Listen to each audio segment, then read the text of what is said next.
Hi guys, welcome back to our channel. ఈరోజు మన కిచెన్లో కొబ్బరి లడ్డు ఇలా డ్రై ఫ్రూట్స్తో హెల్తీగా కోకోనట్ లడ్డు చేసుకుంటే చాలా బాగుంటుంది.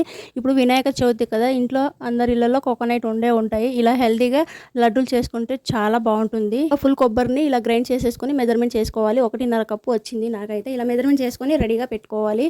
కడాయి పెట్టుకొని అందులో 1 టీ స్పూన్ నెయ్యి వేసుకొని మన దగ్గర అవైలబుల్గా ఉన్న డ్రై ఫ్రూట్స్ని ఇలా ఫ్రై చేసేసుకొని రెడీగా పెట్టుకోవాలి.